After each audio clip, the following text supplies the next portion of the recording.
Live from Fargo and serving you on TV, online, and on the go. This is Valley News Live at 6. If you made it home without a hassle during your commute, consider yourself lucky. Not everyone did. It wasn't that long ago that traffic along Interstate 94 in South Fargo was slowed because of several crashes. The conditions out there right now continue to deteriorate. Roads have been slippery throughout the day. Valley News Team's Veronica Marshall is out there right now. Veronica, what's it like? Mike, Andrea, it is cold and windy out here, and that with the snow has created a travel alert here in Fargo. And there have already been several accidents along I-94 today. Now, as you saw earlier this afternoon, there were half a dozen vehicles about the road, either in ditches or blocking lanes of traffic after crashing or slipping and sliding and spinning out. Now, the accidents also backed up traffic at that point.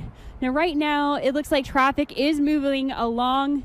You don't see that kind of backup, and I haven't really seen any accidents since that earlier bout, but it really does seem like it's just a matter of time before there are more accidents. So here are some tips to keep in mind to keep your commute home safe. Don't forget to use your headlights. That may be other drivers' only way of knowing that you're there on the road. Also, don't use cruise control. And if you see flashing lights, whether it's a tow truck, an ambulance, or a police vehicle, always get over. Now, if you think these conditions are bad now, hang in there because it's only going to get worse. The wind is going to pick up and start blowing this snow around, creating blizzard conditions. Mike, Andrea? All right, thank you, Veronica. And you mentioned that travel alert. At this moment, areas like Fargo, Castleton, and Jamestown and Wahpeton, all under that travel alert. And that means that drivers need to be extra cautious. There is a no travel advisory in effect for south central North Dakota. There's a lot going on with this two-day winter storm, so let's check in with Hutch right away for the latest. Hutch? Thanks so much, Andrea and Mike. A winter storm warning continues here for the valley now, and we will be upgraded to a blizzard warning as winds are expected to be increasing. Here's a look at the latest radar, and the heaviest band shifting just to the north of the FM area. Things really getting started in Grand Forks and southern Grand Forks County near Northwood. That stretches down rather all the way into northern Barnes County. Also from Ada and Mahnomen through Fosston and southern Polk County, we're seeing serious conditions. Again, the wind will increase as we go into the morning hours tomorrow. That's when blizzard-like conditions will be most likely.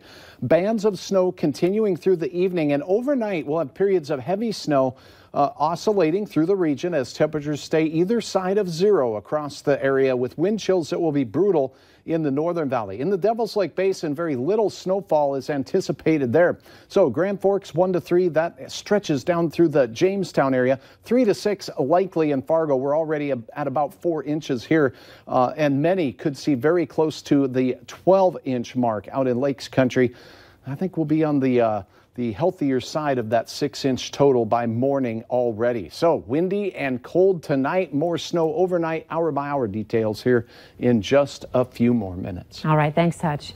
And as the snow continues to fall, evening activities are being canceled. Moorhead and West Fargo schools both have announced evening cancellations for tonight. However, neither school has announced a late start at this time.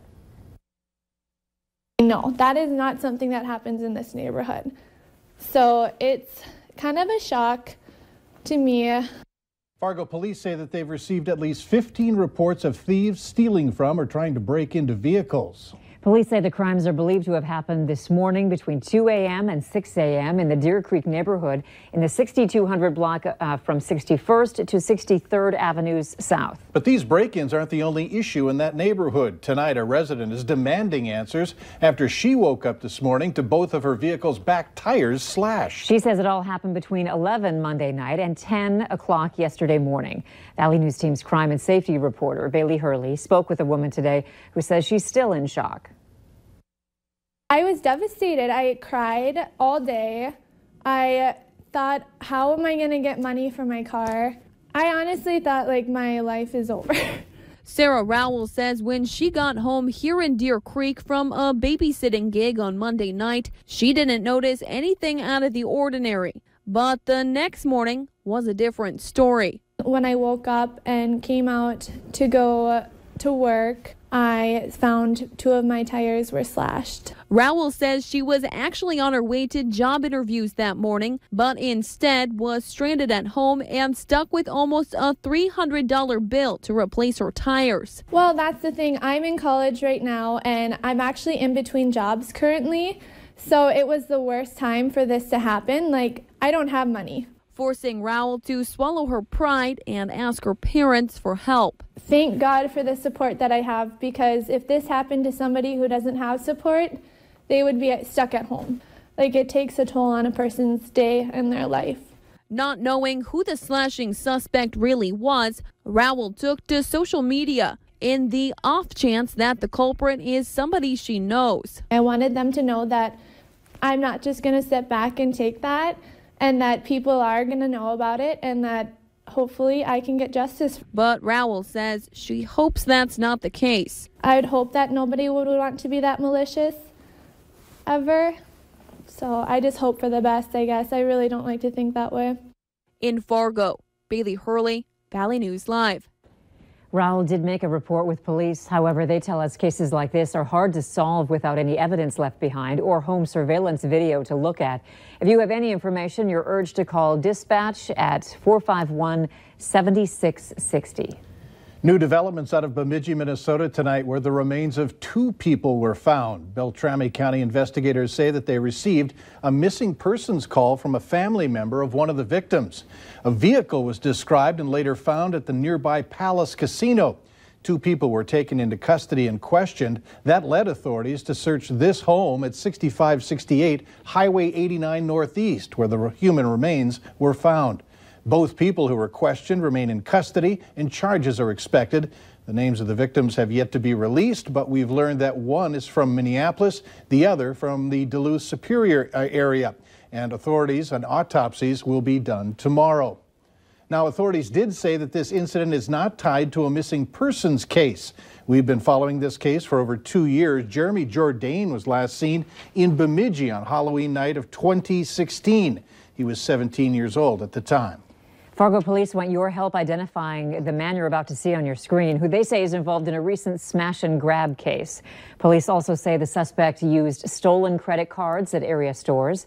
If you have any information, you can call Fargo police and reference photo number 97. Lawmakers and labor leaders are making a push to stiffen penalties on employers who fail to pay workers the wages that they are owed. They say at least 40,000 Minnesotans are victim of wage theft every year, costing them around $12 million in unpaid wages, adding that Minnesota lacks sufficient power to help shortchanged workers recover the money that they've earned.